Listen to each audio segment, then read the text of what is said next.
The Puck Portfolio with Andy McNeil. Hey, welcome to the Puck Portfolio. It is Wednesday, December 11th. Just two games to handicap on today's NHL slate. I'm your host, Andy McNeil, and he'll be joining me in a minute, Nick Martin. But before we get into the show, I just want to make a quick announcement. So the Puck Portfolio podcast feed, if you're subscribed on Spotify or Apple, that's going to be ending at the end of the week. So on Friday, everything's going to switch over to what used to be the Line Change feed over on the Action Network in their podcast network. But we'll be making the switch over to that feed. So if you are subscribed here to the Puck Portfolio feed, which you would be currently listening to the podcast on, you will have to subscribe to the new feed in order to keep getting the podcast. So the main thing is to have notifications on in order to be alerted when a new episode drops. And if you do have notifications on, then you should be notified when we drop an episode next Tuesday on the new feed. We'll have some more information for you on Thursday's show. But I just wanted to give you guys a heads up about the changes that are taking place this week. But let's bring in Nick Martin and handicap this 2-game slate here on Wednesday. Nick, how you doing, buddy?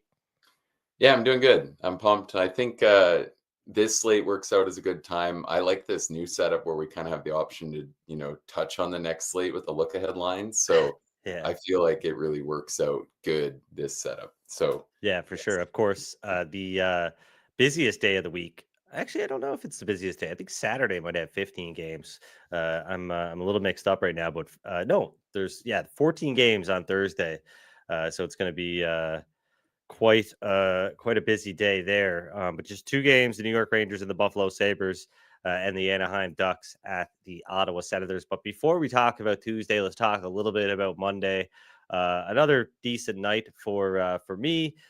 Got the Flames, and that's kind of who I want to talk about right now. You were on the Flames as well, Nick. They closed close to the plus 160 range. I just couldn't understand why the market was so in love with the Predators heading into that game. And by the looks of things, I think we can feel pretty vindicated based on how the Flames played on Tuesday. They owned 60% of the shot attempts and 80% of the expected goals, according to Evolving Hockey. Just a really dominant performance after falling down early. They really took over that game, winning 4-3, holding on despite, I guess, a late push from the Preds. But at one point, they were out shooting Nashville 2-1. And if you look at Nashville's expected goals cumulatively throughout the game, a lot of flatlining by the Predators, just not generating anything against the Calgary Flames. This team looks cooked, Nick. So I'm not really sure where we go from here, but I wouldn't be surprised if leading into the holiday roster freeze, we might hear something out of Nashville before over the next couple of weeks. Yeah, I agree. But they're situated pretty horribly because the realistic moves don't involve shipping out the guys that I think they actually want moving forward. So things are bleak. But to put a positive spin on it, I think part of the reason that I actually liked the Flames in that game was I thought they played really well in the loss to the Blues. And I actually thought they played quite well versus Dallas, given the quality of competition for a game in Dallas. And the final score line didn't really reflect, I think, how they played, given that it got to 6-2. So I think a more positive take on the game was I do think the Flames played really well. And moving forward, maybe we'll see them bounce back a little bit. I think they had that obviously a really good performance in the night they honored Goudreau, and since then I think they've been playing quite well. So, I don't know. It's tough to defend Nashville at this point, but that might be the one positive spin. Maybe the Flames aren't as bad as some people think right now. Yeah, so we got the big win on the Flames plus 145 and up. I was able to grab plus 155 at one point on Tuesday. Braden Point getting a point for me, did not get a goal as the Oilers defeated the Lightning 2-1, but that was okay. Break even there. And then my long shot on Morgan Geekie to score a goal at 5-1 didn't come through. David Pastrnak scored a goal for the Bruins. It was the only goal in an 8-1 loss to the Winnipeg Jets. Other than that, you hit the tie in New Jersey and Toronto, right, Nick? I did hit the tie, but unfortunately, my shot props were terrible. I think they combined for one shot between the three of them. So it's been a better stretch, but last night wasn't great. I added the Jets because when I dove into it, I really just thought the Bruins' little bounce back there was based off who they had played.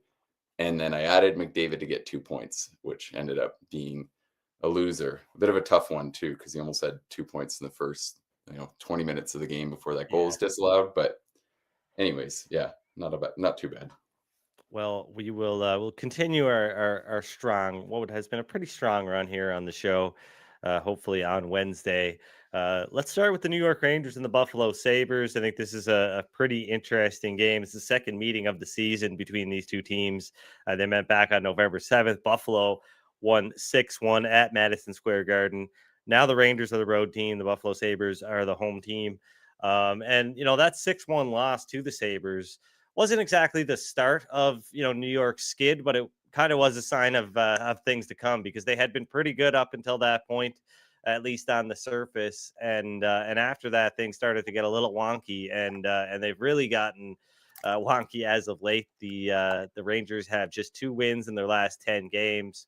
Of course, the Sabres, on the other hand, have only or are on a 7-game losing streak. So lots of losing going on by both of these teams. Both teams rank among the bottom 5 right now over the last month in in goals against per 60 minutes. The Sabres, they kind of edge out the Rangers, I guess, in a few defensive categories, or some, just slightly. There's not much separating these teams. They have very similar peripherals, even over the last month. But obviously, the injury to Rasmus Dahlin, he's missed the last 3 games due to what the team is describing as back spasms.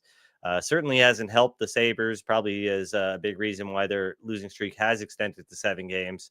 And it's not going to help the Sabres in this game tonight. But this Rangers team is pretty tough to justify betting on, that's for sure, especially as a road favorite. And you like the Sabres, Nick?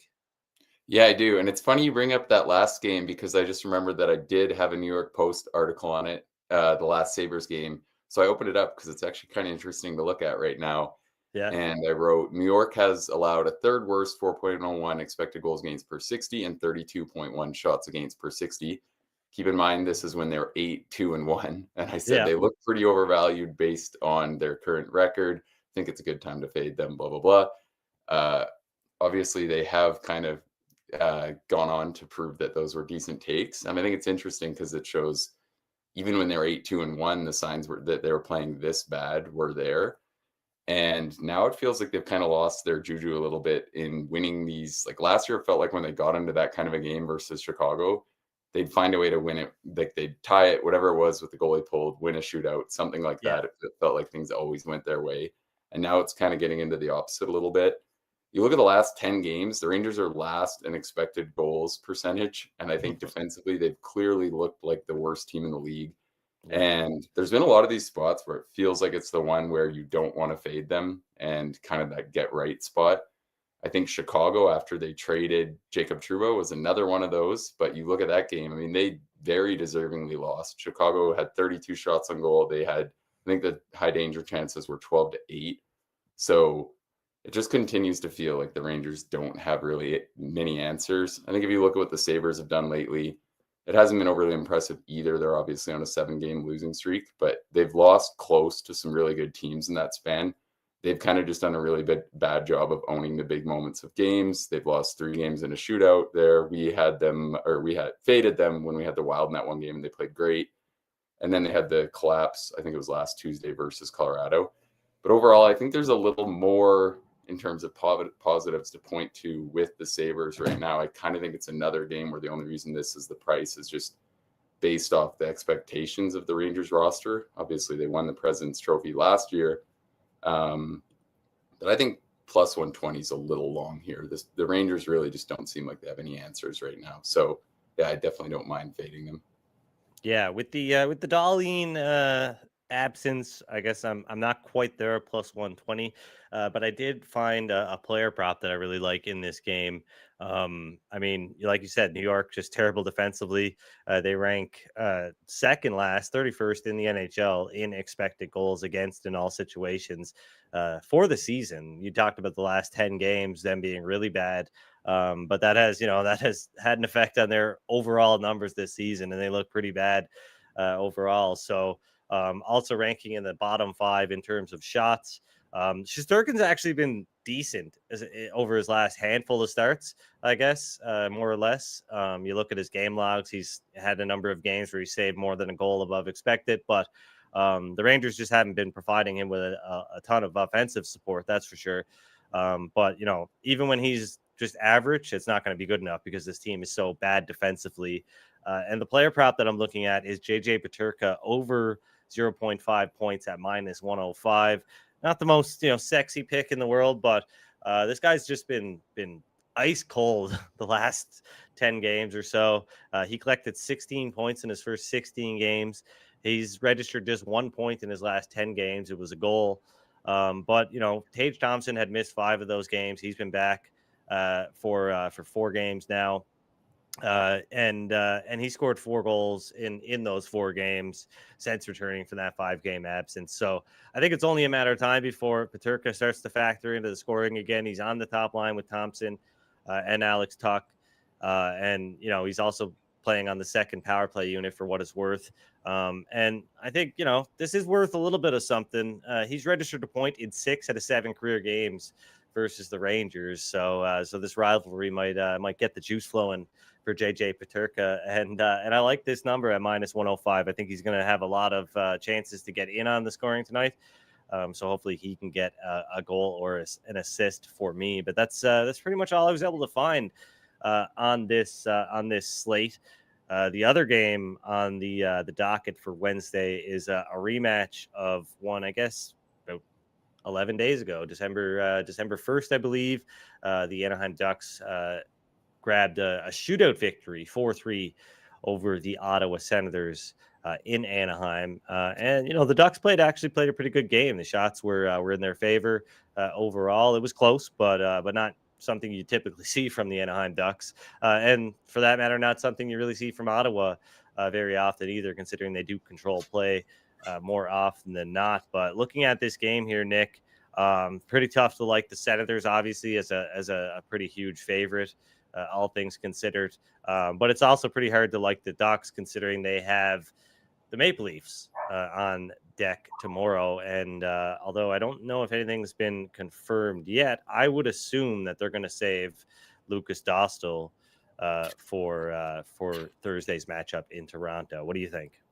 Yeah, I'm guessing that's the way it'll go. It feels like the Leafs always get the bad end of things on that front. But Gibson has been really good recently and this season. So he's kind of bouncing back. So it's not like there's as big of a drop off there. He's got a .914 save percentage and 2.76 goals against average. So I like him. I actually kind of like a chalky one in this game. I like Tkachuk to go over 4.5 shots at plus 110. It's available. He had 12 in that last matchup versus the Ducks. He's had 26 over the last 4 games. And you've just seen it when they get in these game scripts where they're controlling lots of play. He loves to just pour everything at the net, and it feels like he just gets shots in bunches. So it's a high total, but I still think actually plus 110 is a good number for it. And I should throw out too before we fully move off it. I like your Peterka prop. I was pretty surprised that was the number. I still think he looks excellent offensively, and he has spent some of those recent games without being on the top line. So. And that second line in Buffalo has really been struggling. He was in a tough spot to try and turn that around. But yeah, I think Tkachuk is my favorite look from this matchup. I'm hoping that we see another one of these Sens games where they carry a lot of the play, but they can't quite pull away. Feels pretty reasonable. The Ducks obviously get good goaltending. And there's been so many of these matchups where it feels like it's the one where the Senators get right with a huge win. And every time it just seems like it's either a close game, it takes overtime, whatever it is. They never seem to really just pull away. So I think Tkachuk, he's been averaging around 20 minutes, and I feel like we'll see him get to that number tonight. And the other thing too that I think continues to be really noteworthy with the Senators is that Artem Zub loss. Like, again, this is just one thing where I'm like, why did I think this team was a good bet to make the playoffs? Because they lose Artem Zub and have absolutely no answers to help fill in that spot. Yeah. Definitely not ideal, but yeah, we'll see. This is about as must win as it gets, I think, for the Senators. For sure, yeah. I mean, just an overall, I guess, thought on the Senators. I think, I wouldn't say like it's been a huge disappointment, but I definitely think the season thus far has been a disappointment. I mean, they were supposed to, according to many people, separate themselves from teams like the Sabres and the Red Wings, and they haven't done that yet. They've got some, stronger peripherals than those teams, I guess, but that does not translate to winning hockey games and outscoring teams. So I think there is something up here. There's something that's not quite working with their plan right now, and I think some changes are on the way at some point because they've given this team a good chance to win this year. They brought in a Vezina Trophy winning goaltender who hasn't been great or even good, but hasn't necessarily been awful either. So I think even if he's really good, is that going to be enough for Ottawa to really turn on the Jets here and make some ground up in the Eastern Conference standings, right?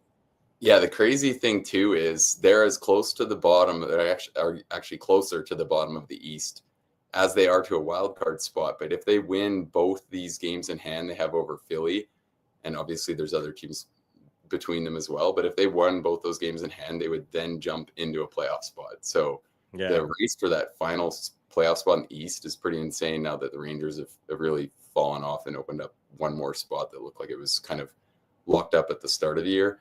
There's a ton of teams like Pittsburgh's even in the mix. The Islanders, like all these teams, it feels like they're kind of afterthoughts really, and someone's going to get that spot. Yeah, it's going to be fun. I think come April, the end of March, April, it's going to be pretty wild. We could see like a 6-7 horse kind of race for the wild card spot, depending on how things are looking and whether teams like Columbus and Pittsburgh can kind of stay with it, and the Islanders for that matter. Speaking of the Islanders, they're in action against the Chicago Blackhawks tomorrow. And while I haven't had a lot of time to jump out and jump into tomorrow's games and run my projections for Thursday, the Blackhawks are kind of sticking out to me as maybe a play that's worth locking in early here against this Islanders team. Plus 146, plus 150. I'm seeing both of those numbers out there right now on Chicago on the money line. This Islanders team, continues to struggle, and the Blackhawks, of course, they made that coaching change recently. But the Islanders, man, it's just not getting any better for this team. They did win 2 in a row. They got a win over the Hurricanes and then a win over the Senators, but came back with another 1-goal performance and a 3-1 loss to the Kings, and just can't really get the offense going for more than a couple of games here. Chicago obviously struggles offensively and defensively, but as you mentioned, they had a pretty good performance against the New York Rangers, and I don't know if this price might be a little bit too long for my taste, but I might have to go with Chicago. Yeah, I fully agree. And I mean, you talk about the Sens stabilizing with a couple, or the Isles stabilizing with a couple wins there. They had 13 shots in their win on Sunday. Yeah. Not exactly the most, replicable way to win games. I think this is a good price too. The Hawks played really good on Monday. I feel like at their best, they're still pretty sharp defensively. Obviously, they're under a new coaching regime now, but they're getting great goaltending, and the Isles just have such low offensive upside right now that I'm with you. This feels like one where it's just hard to see this number. I think it'll probably end up being a 1-goal game one way or the other, and you're just not going to want to lay minus 205 with the Isles here, given the way they've been looking. Yeah, for sure. They generated that 5-on-5 according to Evolving Hockey against Los Angeles. They had a 31% expected goal share at 5-on-5. They owned just 27% of the expected goals versus Ottawa at 5-on-5. And looking at the number of expected goals they've generated over their last, 12 games or so, They've had 1, 2, 3, 4, 5, 6, 7, 8, 9 games where they generated about 1.05 expected goals or fewer in their total time on ice at 5-on-5 in a single game. So just getting routinely outchanced and outplayed night after night. And Chicago is a weak opponent, but this is the kind of matchup that they could upset and surprise some people. So I think I am going to lock the Blackhawks in here. I'm just going to double check the price really quick. Let's see. Yeah, it's getting up there. Plus 150 at Betway. Damn, might get. I'm kind of worried that it is going to be a little bit higher elsewhere because Caesars opened up at plus 162. So you know what? I'm gonna wait. I'm gonna just hold off, and we'll see when more sports books open this afternoon. Maybe we can get plus 150, plus 155, even plus 160, kind of widely available. But I'll lock it in one way or the other, so you can follow us, Nick and myself, on the Action app, and you can see if we lock those bets in. And of course, we'll be back on Thursday with a big show, 14 games to cover. Nick, do you want to get any other early plays out? I know we're still kind of maybe deciding on the Blackhawks, but is there anything else you want to get out there for tomorrow? Yeah, I actually am pretty high on the Oilers in Minnesota. We'll see if it ends up being one where you actually need to lock it in early. The Wild have a solid underlying profile. They're on top of the league. So I don't know if people will be, jumping to bet the Oilers here. But I've been really impressed with how the Oilers have played lately. And now that they're getting respectable goaltending, that's all they need. I think it's the same story as last year early on, really, now that their puck luck's stabilizing. I think that they are starting to look like one of the best teams in the league. And I do think it's a decent time to fade the Wild with the injuries they have. I suffered another shootout loss yesterday. It's not like it was the most unlucky loss because the Wild definitely played well enough to win. But I still think that they're kind of looking like they're tailing off a little bit. I thought even though the shots were not very even last night, I actually thought Utah did a lot of things well and generated some pretty good chances.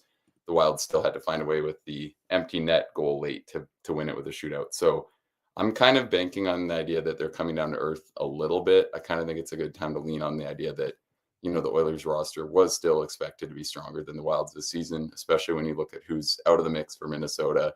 Yeah. And it's never exciting to need to back one of these Oilers goaltenders to find a way. But I actually think that this price is pretty good at minus 125 right now. So we'll see the way the market views it, but I'm pretty high on the Oilers in this spot. I do want to circle back to Chicago just one quick second because Peter Mrazek is injured right now. Of course, Laurent Brossoit has still yet to make his season debut for the Chicago Blackhawks. He was a big offseason pickup for them. Was expected to fill in the backup role or maybe even beat out Mrazek for the starter role. I'm not super confident in this goaltender, but he's been impressive this season. Arvid Soderblom hasn't allowed more than 3 goals in a game yet this season. He's played 9, so not a big sample size, but a 921 save percentage, a 2.41 goals against average, pretty good from the 25-year-old goaltender, undrafted goaltender at that. So he's been really good for Chicago, and I'd worry. I mean, it looks like Mrazek's expected to be out for another 10 days or so. By the looks of things, I think they said he would be out at least until December 21st.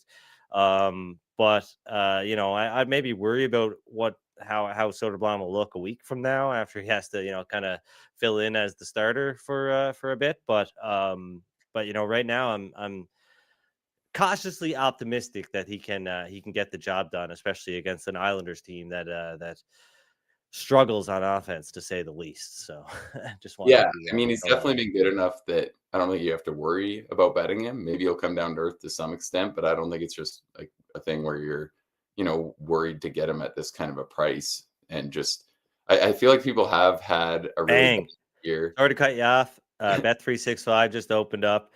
The Blackhawks are plus 165. So I'm locking it in. 1 unit play. Chicago Nice. plus 165 against the Islanders tomorrow. But yeah, just wanted to get that in there. Nice. Yeah, I just opened up the Bet365 board as well. There's a lot I like tomorrow, honestly. So yeah, I feel like that tomorrow's show should be great because I feel like there's a lot of sides that look pretty appealing right now. The other one that I guess I'll throw out there quick, and it is moving. Some opened at -115, which I was pretty sure was never going to hold. The Panthers in Vancouver. This Vancouver team looks, I mean, it's hard because I'm trying to write favorably on them.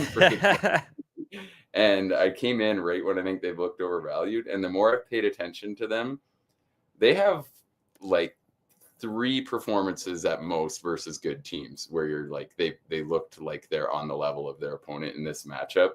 I thought they were pretty disappointing in Demko's debut last night versus the Blues. I thought they would be able to bring a better defensive performance in that game.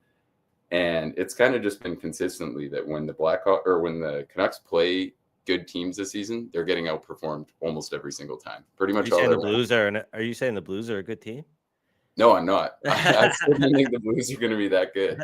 But yeah, I mean, at home, actually, you can pretty much just say the Canucks have pretty much almost exclusively been bad. And I think outside of Quinn Hughes, who's been insane, I think if you even more than I think just the numbers watching the Canucks games, it really is just 2 different teams when Quinn Hughes is on the ice and when he's not, because the other 2 defensive pairings have been horrible, and that's being reflected by the numbers. So I feel like they're really trying to win games with basically 1 useful defensive pair. I don't think that means you should be priced this evenly with Florida, who it feels like Florida's just doing what they do, right? It seems like they're just playing at a good enough level that we're not going to talk about the Cup champs too much. They're not really looking bad. They're not looking like consistently incredible, but I don't think there's anything to worry about on that front. So yeah, I'm kind of surprised to see this one priced so evenly. I think it's definitely the Canucks holding up a little too much value. I don't want to say I'm kind of like putting them in the boat with the Rangers here, but it definitely feels like they're a team that's getting some credit for what they did last season when what they've accomplished this year is definitely pretty iffy.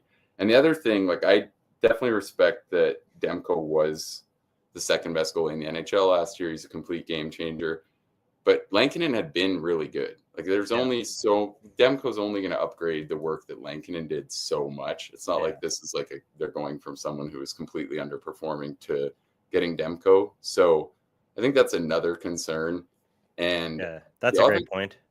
Yeah, the offensive depth too is not great. Like, and that's even with some guys like DeBrusk's been excellent lately. Kiefer Sherwood's really stepped up. Connor Garland's been excellent all season long. But this is kind of where the offense, even with those guys stepping up, still doesn't look that great. So all in all, I think the Canucks look pretty overvalued right now. Yeah. Especially obviously with JT Miller's return kind of up in the air. He did skate with the team on Tuesday, wasn't in the lineup on Tuesday versus the Blues though. And I guess you could maybe pencil him in as a game time decision maybe on Thursday against the Panthers. But of course, as you mentioned, Quinn Hughes working without his partner, Philip Hronek, who is looks like he's going to be on the injured list for another month and a half or so. They have January 29th listed as his potential return date. So, not a good spot for the Canucks, especially if Miller is not able to return on Thursday. And I might be with you on the Florida Panthers. Yeah, the Canucks need to. I mean, there's a lot of teams in this boat. I know it's not easy to bring in a good D-man, but they need it so bad right now. Those bottom 2 pairs are getting crushed, and even when Hronek's back, you still need one more guy to be a realistic contender at all. So it'd be interesting to see if they try to bring someone in. For sure. But yeah, that does it for today's show. I think we did pretty good considering only 2 games on the slate. So tomorrow should be an even better show.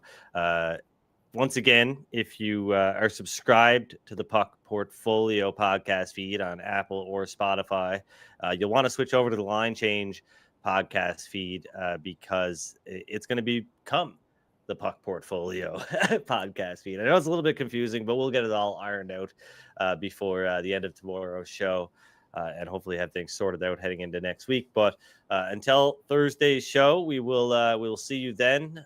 Good luck with your bets and take care.